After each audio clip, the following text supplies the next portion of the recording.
Operating system. An operating system consists of set of programs which controls, coordinate and supervises the activities of various components of a computer system. क्या होता है operating system? Set a program which controls, coordinate and supervises the activities of various components of a computer system. Computer system के बारे में हम पढ़ चुके हैं, फिर भी logical architecture of a computer system देख लीजिए। जैसे कि हमारे पास एक हार्डवेयर है, हार्डवेयर जो है उनके बाद ऑपरेटिंग सिस्टम आ रहे हैं। हमारे पास हार्डवेयर है, सपोज आप मोबाइल समझ लीजिए एक हार्डवेयर है। अगर इसके अंदर ऑपरेटिंग सिस्टम नहीं है, सिर्फ एक फिजिकल स्ट्रक्चर का काम करेगा, बट इसके अंदर मैन्युफैक्चरर ने हमें एक ऑपरेटिंग सिस्टम प्रोवाइड किया है जो कि मैन्युफैक्चरर खुद प्रोवाइड करता है। जैसे कि आपके पास अगर एंड्रॉयड फ़ोन यूज़ कर रहे होंगे तो एंड्रॉयड मोबाइल ऑपरेटिंग सिस्टम आपके पास है। फिर हमारे पास सिस्टम के दूसरे सॉफ्टवेयर होते हैं जो एप्लीकेशन प्रोग्राम्स होते हैं। जैसे कि आप मोबाइल में एप्लीकेशन यूज़ कर रहे हो, सपोज आप फेसबुक की एप्लीकेशन यूज़ कर रहे हो या कोई और एप्लीकेशन यूज़ कर रहे हो, कोई गेम्स की एप्लीकेशन यूज़ कर रहे हो, वो अलग से सॉफ्टवेयर्स होते हैं। तो हमारे पास जो सिस्टम सॉफ्टवेयर होते हैं वो ऑपरेटिंग सिस्टम है। ऑपरेटिंग सिस्टम एक सिस्टम का सॉफ्टवेयर है जो कि आपके पीसी का किसी भी डिवाइस जो आप यूज़ कर रहे हो उसका एक सिस्टम सॉफ्टवेयर है। तो ये क्या काम करता है, और हम जो है वो एक यूज़र है। तो it is a program which acts as an interface between the user and the hardware. अब जो कंप्यूटर का या आपके मॉब का कोई भी जो हार्डवेयर है उसके बीच में और जो हम यूज़र है हमारे बीच में जो इंटरफेस का काम करता है वो क्या होता है? ऑपरेटिंग सिस्टम का काम होता है। तो हम कह सकते हैं ऑपरेटिंग सिस्टम के बारे में, it is a program which acts as an interface between the user and the hardware. क्या है ये? प्रोग्राम है। कौन सा प्रोग्राम है?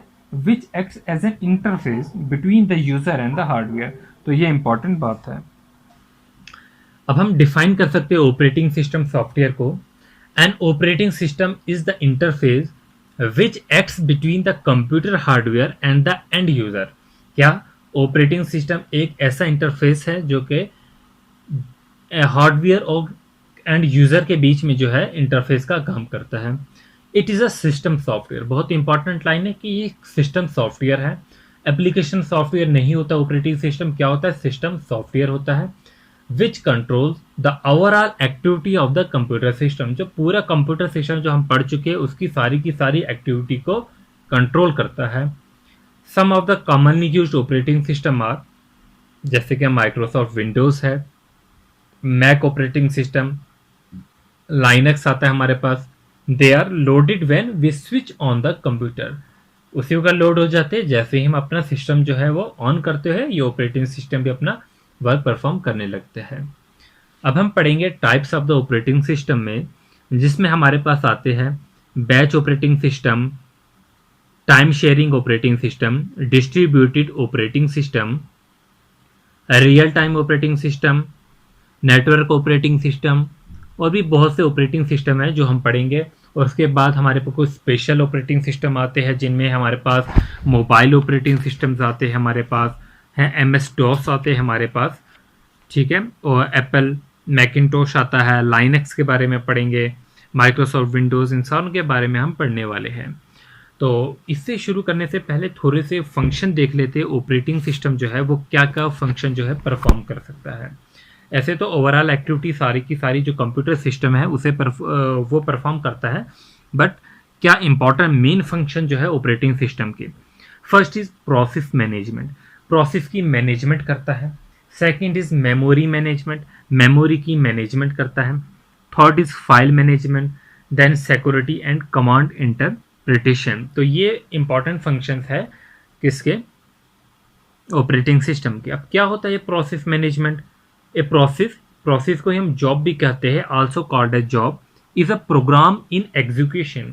जो प्रोग्राम जो अभी एग्जीक्यूशन में है उसे हम क्या कहते हैं? उसी पर जो भी एग्जीक्यूशन में अभी है, मैं ऐसे हम कह सकते हैं कि a process is a program under execution. So it is a task which is currently being executed by the processor. वो प्रोग्राम, वो टास्क जो करंटली एग्जीक्यूशन में है बाय द प्रोसेसर, जो प्रोसेसर एग्जीक्यूट कर रहा है, वो वाले programmes.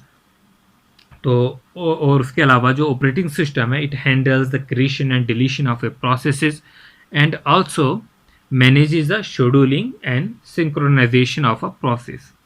So process management is the important part of an operating system which enables the activities of planning, monitoring, performance of a process. तो ये फंक्शन होता है प्रोसेस मैनेजमेंट. तो हम कह सकते हैं process management manages the processes submitted to a system in a manner to minimize the idle time of a processor. Processor यानी CPU, input output processor of the system. तो इसके अलावा मेमोरी मैनेजमेंट है, फाइल मैनेजमेंट है. तो ये easy से आपको पता चल जाता है, यूज़ तो करते ही हो मोबाइल, तो आपको पता है कि फाइल मैनेजमेंट कैसे करते हैं, मेमोरी मैनेजमेंट कैसे करते हैं. ये सारे काम जो होते हैं वो किसके काम होते हैं? ऑपरेटिंग सिस्टम के. चलिए अब हम देखते हैं टाइप्स ऑफ ऑपरेटिंग सिस्टम. तो पहला ऑपरेटिंग सिस्टम है बैच ऑपरेटिंग सिस्टम.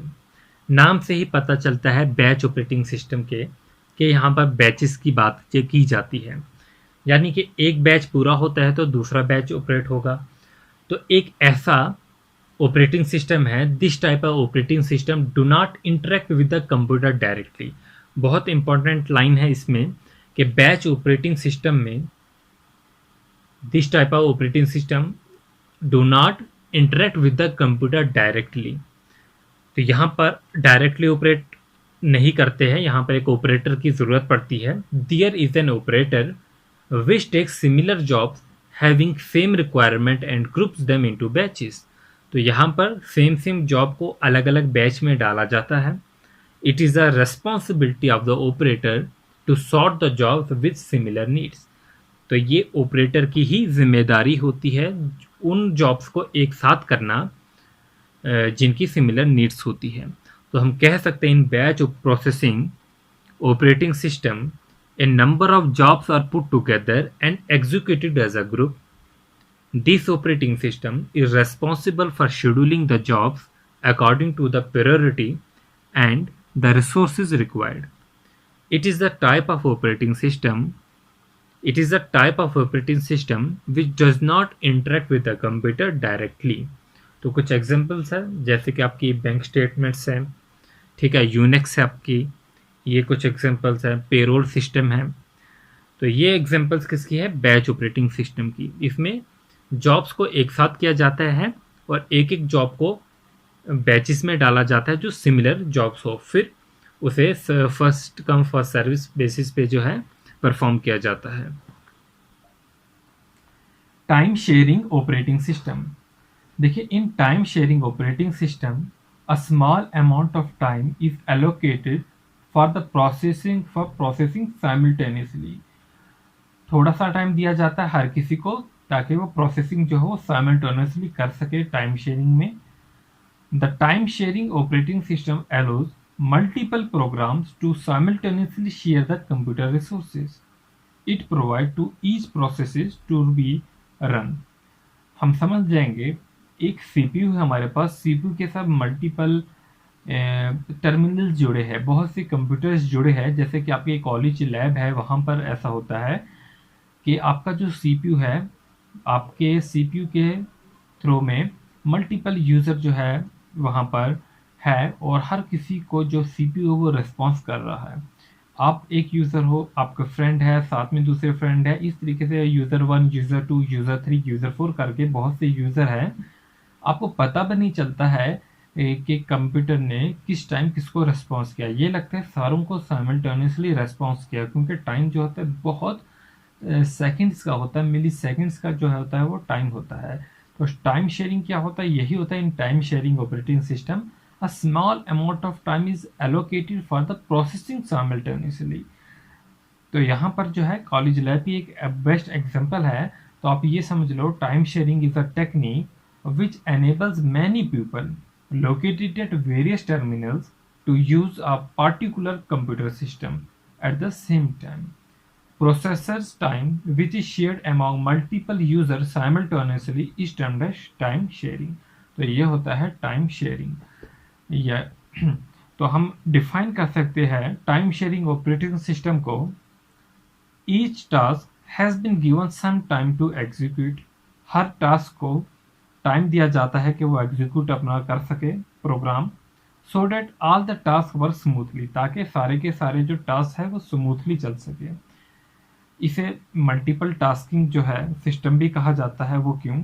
जैसे कि अभी आप यूट्यूब यूज़ कर रहे हैं, साथ में कोई पीडीएफ भी ओपन है, कोई पावर पॉइंट है, कोई पिक्चर मैनेजर यूज़ कर रहे हो, तो ये हर किसी में रिस्पॉन्स दे रहा है आपको।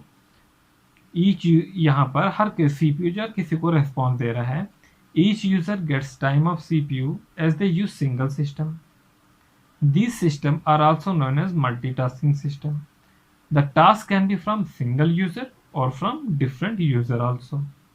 The time that each task get to execute is called quantum. हर जो टास्क है, जैसे कि अभी YouTube के लिए जो टाइम मिला, उसके बाद जो है थोड़ी सी ब्रेक के बाद पावर पॉइंट के लिए मिलेगा, लेकिन आपको उस टाइम का पता भी नहीं चलता है कि वो लगता है कि साइमल्टेनियसली ही रिस्पॉन्स मिला। तो वो जो छोटा सा गैप होता है या वो टाइम जो दूसरे प्रोग्राम को एग्जीक्यूट करने के लिए लगता है, उसे क्या बोलते हैं? क्वांटम बोलते हैं। After this time interval is over, operating system switches over to the next task, फिर वो दूसरे टास्क की तरफ जाता है।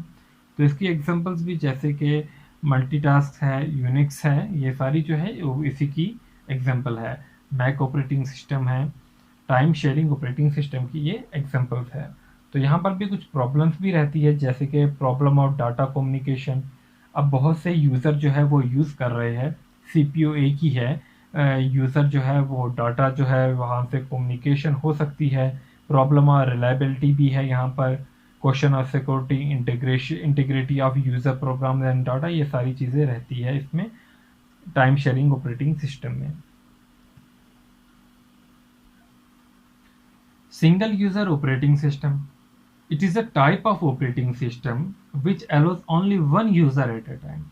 क्या होता है सिंगल यूजर ऑपरेटिंग सिस्टम में? एक ऐसा ऑपरेटिंग सिस्टम जहां पर एक ही यूजर एक टाइम में काम कर सके। ऑपरेटिंग सिस्टम जैसे कि फॉर पर्सनल कंप्यूटर, अपना पीसी जो है, वहां पर जो ऑपरेटिंग सिस्टम होता है वहां पर सिंगल यूजर ऑपरेटिंग सिस्टम का यूज होता है। They are design to manage one task at a time, सिर्फ एक ही टास्क एक वक्त में, जैसे कि विंडोज 9X है, MS DOS है, ये कौन से आते हैं? सिंगल यूजर ऑपरेटिंग सिस्टम में। फिर हमारे पास आता है multi user operating system. This operating system allows multiple user to access a computer system concurrently. It is used in computer networks that allows same data and application to be accessed by multiple user at the same time. तो multi user operating system में क्या है? यहाँ पर multiple user जो है वो काम करते हैं। अब कंप्यूटर सिस्टम तो अलग अलग बेशक हो, लेकिन जो डाटा है उनमें वो सेम है, क्योंकि जैसे कि ऑफिशियल पर्पसेस के लिए यूज़ होता है।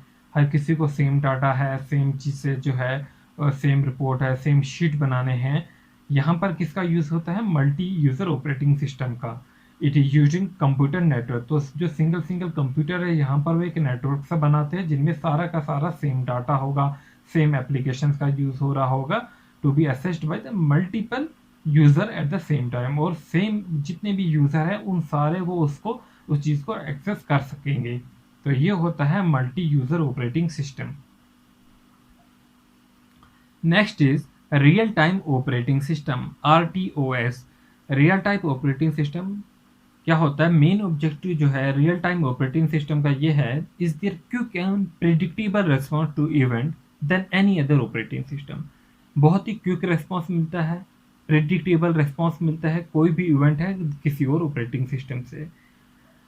तो हम डिफाइन कर सकते हैं this type of operating system serve the real time system. क्या? एक रियल टाइम सिस्टम, तभी तो नाम पड़ा real time operating system. The time interval required to process and respond to input is very small. बहुत ही स्मॉल टाइम इंटरवल होता है किसी भी प्रोसेस को रेस्पॉन्स करने का। This time interval is called response time. इसी टाइम इंटरवल को क्या कहा जाता है? Response time. Real time system कुछ है हमारे पास, जैसे कि दे आर यूज्ड एवियर in control system, air traffic system, missile system. तो अब जैसे कि मिसाइल है, अब हमने बटन दबाया तो उसी का रिस्पॉन्स करना चाहिए टारगेट को। अगर टारगेट को रेस्पॉन्स 5 मिनट लेट करता है या 2 मिनट भी लेट करता है तो टारगेट को मिस कर लेगा। तो यहाँ पर जो रियल टाइम ऑपरेटिंग सिस्टम है उसमें क्विक रेस्पॉन्स होता है, बहुत ही क्विक रेस्पॉन्स होता है। तो मिसाइल टेक्नोलॉजी या डिफेंस चीज़ों के लिए क्या रियल टाइम ऑपरेटिंग सिस्टम का ही यूज़ किया जाता है। This type of operating system increases the availability and reliability of the system. तो हम real time operating system are design to respond to an event within a predetermined time. तो ये बात है आपको याद रखनी है। They are often used in application such as flight reservation system, military application etcetera. तो defence में, मिलिट्री एप्लीकेशन में रियल टाइम सिस्टम का यूज हो रहा है। मिसाइल जो हम है या हम सैटेलाइट भेज रहे हैं वहां पर भी इसी का यूज हो रहा है। जैसे ही हम बटन ऑन कर देते हैं, क्लिक करते उसी वक्त हमें रिस्पॉन्स मिलना चाहिए। जहां पर अभी ऐसी चीज़ों की ज़रूरत है वहां पर रियल टाइम का ही यूज़ होगा। तो इसमें भी आगे हार्ड रियल टाइम सिस्टम आते हैं, सॉफ्ट रियल टाइम सिस्टम आते हैं। तो हार्ड रियल टाइम सिस्टम क्या होते हैं? It is refer to as an operating system that can absolutely guarantee a maximum time for the operation it perform. कहने का ये मतलब these operating system are meant for the application where time constants are very strict. वहां पर use होती है जहां पर टाइम कांस्टेंट जो होती है बहुत ही स्ट्रिक्ट होती है। जैसे कि कहीं एक्सीडेंट हो जाता है, वहां पर आपको ईयरबैग्स की ज़रूरत है उसी वक्त, या ऑटोमेटिक पैराशूट्स की जो है ज़रूरत है उसी वक्त। तो वहां पर हम हार्ड रियल टाइम सिस्टम का यूज़ करते हैं। तो ये लाइन जो है वो लिखी भी है, these system are build for saving like automatic parachutes और airbags which are required to be readily available in case of any accident. तो वहां पर हार्ड रियल टाइम सिस्टम का यूज किया जाता है। तो मल्टीपल चॉइस क्वेश्चन में पूछा जा सकता है एग्जाम्पल देके कि यहाँ पर हार्ड रियल टाइम सिस्टम का यूज होगा, सॉफ्ट रियल टाइम सिस्टम का यूज होगा, या किसी और ऑपरेटिंग सिस्टम का यूज होगा। तो ऐसे ही क्वेश्चन आते हैं। तो virtual memory is almost never found in this system. Soft real time system की बात करते हैं। It is refer to as an operating system that cannot absolutely guarantee a maximum time for the operation it perform। इसका ये meaning, these operating system are for application where for time constraint is less strict। जहां पर time constant जो होगा less strict होगा वहां पर soft real time system का यूज होगा। जहां पर बहुत ही ज्यादा स्ट्रिक्ट होगा वहां पर hard real time operating system का यूज होगा। इस वीडियो में बस इतना ही। नेक्स्ट पार्ट में हम इंपॉर्टेंट ऑपरेटिंग सिस्टम के बारे में पढ़ेंगे, मोबाइल ऑपरेटिंग सिस्टम के बारे में पढ़ेंगे, MS DOS के बारे में पढ़ेंगे, यानी कि माइक्रोसॉफ्ट डिस्क ऑपरेटिंग सिस्टम के बारे में पढ़ेंगे। तो ये जो इंपॉर्टेंट होंगे इसमें से मल्टीपल चॉइस क्वेश्चन जो है वो पूछे जाते हैं और इनके रिलेटेड क्वेश्चन भी सॉल्व करेंगे। Thanks for watching. If you like this video, please share with your friends and do not forget to subscribe our channel. Also join us on our Facebook pages. Link is given in the description or in the comment section. Thanks for watching.